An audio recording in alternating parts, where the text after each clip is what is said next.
All right, this is part 2. Let's see here. We're going to make the cones that come out of our thing here. So first of all, we're going to be selecting our profile plane when we make this. So we go to sketches. I will turn off my bodies and I will select my sketch. So select what I want to do. So for this one, I'm doing the inner diameter of it. Okay. So I'm going to turn my bodies back on so you can kind of see which direction we're going. Now I'm going to do an offset. In this one, I selected this as my offset. We went over offsets last time in my previous video. So we're going to go negative cone length and then plus the tolerance of the cone. And that ends up being negative 0.60. Now we have right here, we got a plus the tolerance, and I'm not sure why I did that, but I guess we'll find out after I extrude it. So I'm gonna go cancel here, and I'm gonna take a look at what it ended up making. I'm gonna go to bodies. That's what I did. Okay. So I was extruding it off of this face here. So I was making this part.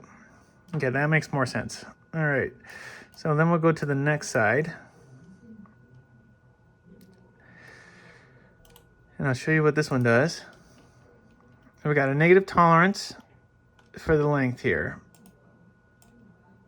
So I got cone length. It ended up being positive time negative tolerance. Now I'm doing the inside circle, not the outside. Okay? So when we're selecting our profile, we select the sketch. Then we turn off the sketch. And then we select, start at object. Click on the side that we want it to be. And then we got to take into account that we have a tolerance. So keep that in mind. Now, if we make the tolerance on this side, we don't have to make it on the other side because we already toleranced the gap. Now we're tolerancing the cone.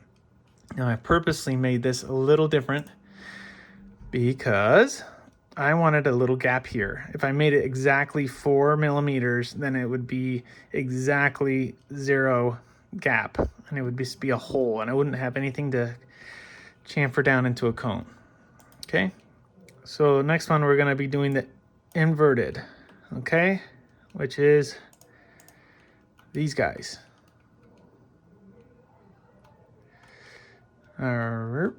Just like that. I'll show you that real quick, and we'll skip the next one there. So selecting our profile, turn off the sketch, select the profile plane. Object, profile plane is this guy. Click on it. Okay, you can turn the sketch back on afterwards so you can kind of get an orientation. Make sure you do the outer diameter of the circle this time. We're going to be doing this circle plus that circle. That's going to be the gap in between your cone. Okay? And then we're going to do cone length.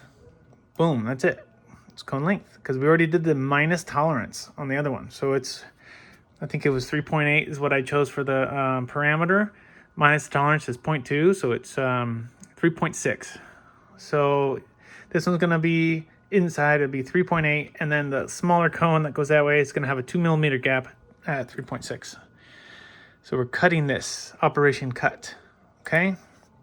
Oh, one other thing. When you're doing this one, when you're making the cone, make sure you click on join, not new body. Okay, and join is right here. If we make it a new body, it will be separated from the rest of this piece. Okay, and you'll have to combine it later, and it kind of makes things a little messy. Okay, so now you do that to the other side, and we're done with that. Now we got a chamfer.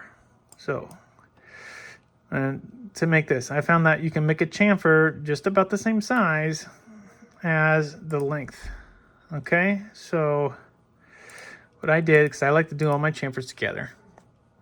My cone chamfer is, I'll tell you the parameters I made last time.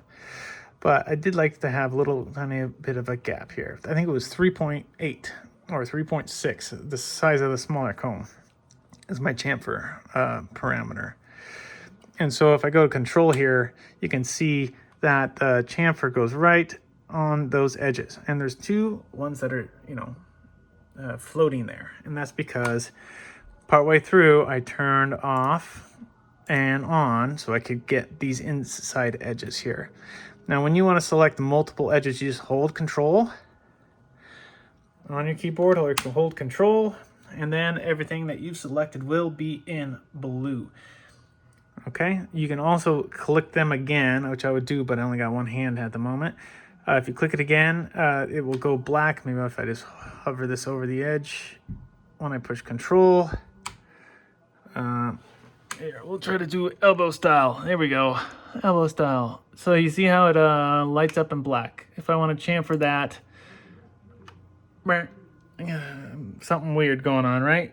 Because that's not what I wanted to chamfer at that edge. Boom.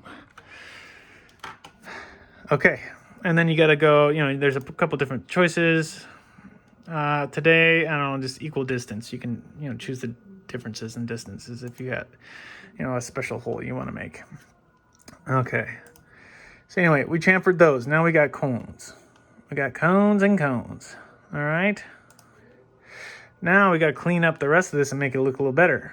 Now it's a little easier to print nicely, you know, a little chamfer. It kind of helps with cooling of the part while it's being printed. And I kind of got a little crazy with the chamfers on this one, but I chamfered the edges, okay? And I realized partway through this is why I put those extra boxes on these to make it slightly longer, is that it was messing with the chamfer on here and it was getting inverted cuts. So it's like I made it slightly longer and we're good. Okay, that's it. You could go right there and you'd be good. I have noticed, let's see what size that I do for these. I think they were a 1. Oh yeah, I was going to tell you the parameters for the last one. Chamfer number 1 is 1 millimeter. Chamfer, cone chamfer is 3.6. So I did it the smallest length of the cone. And that way they're both the same and they will both fit without getting an error.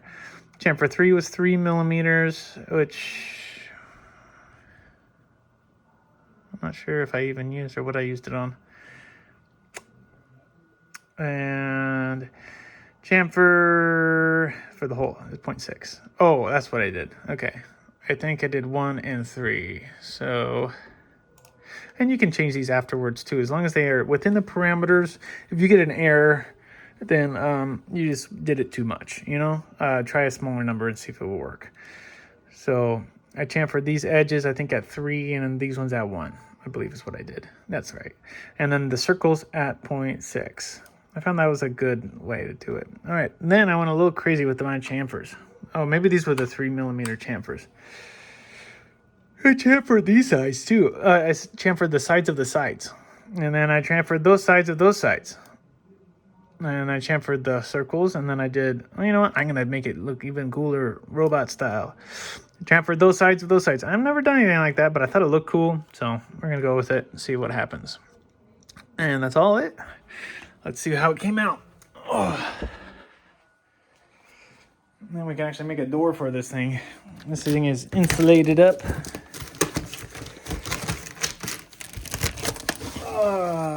Hopefully it printed. And, you know, don't judge me if my print came out a little funny, because I changed a bunch of stuff last night on it. But, it looks pretty good. Let's see. Okay, moment of truth. Ooh, that does not look good, bro. Ugh, gross. Yeah, I'm going to have to change some parameters.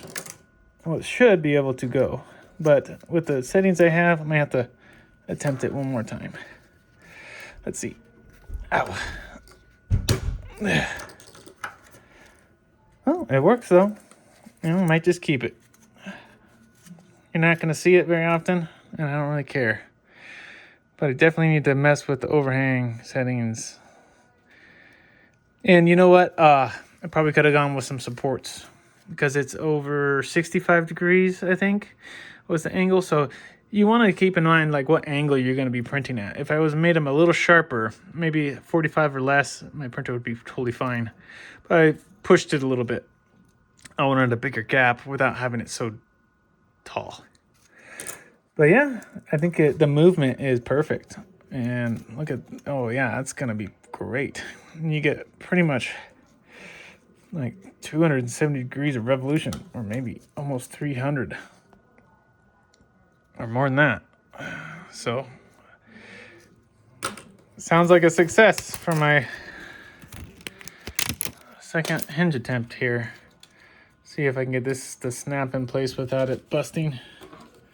What did I do? I do this? No, I did that. I cut my finger the other day cutting my food. Worked out great.